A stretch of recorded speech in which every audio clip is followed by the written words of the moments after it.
ஒரு மனுஷன் 57 வயசுலயும் தன்னோட இறந்து போன மனைவியோட உடலை கடலுக்கடியில் தேடிட்டு இருக்காருன்னு உங்களால் நம்ப முடியுமா? இவங்க பேர் தான் யாசுவோ டகமட்சு யூகோ. ஜப்பான்ல இருக்க ஒனோகவா சிட்டில 2 பேரும் வாழ்ந்து வந்துட்டு இருந்திருக்காங்க. 2011ல ஜப்பான்ல வந்த சுனாமியால ஏறத்தாழ 1/2 பில்லியன் மக்கள் இறந்து போறாங்க. அதுல யூகோவும் காணாம போயிடுறாங்க. சுனாமி ஓஞ்ச பிறகு அவரோட மனைவியை தேடி அலைஞ்சவருக்கு அவங்க மனைவி ஒர்க் பண்ற ஆபீஸோட கார் பார்க்கிங்ல அவங்க மனைவியோட செல்போன் கிடைச்சிருக்கு.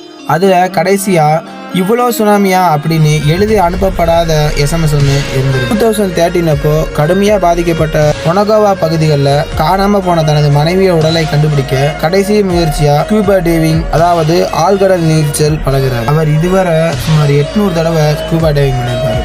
அவர் பண்ண இந்த டைவிங்ல மற்றவர்களுடைய உடைமைகள், மூழ்கிய கார்கள்னு ஏகப்பட்டதை கண்டுபிடிச்சிருக்காரு. ஆனா இது வரைக்கும் அவரோட மனைவி உடல் கிடைக்கவே இல்லை. அவர் இப்பவும் வாரம் வாரம் ஸ்கூபா டைவிங் பண்ணி அவர் மனைவியோட உடலை தேடிட்டு இருக்கிறதா சொல்றாங்க.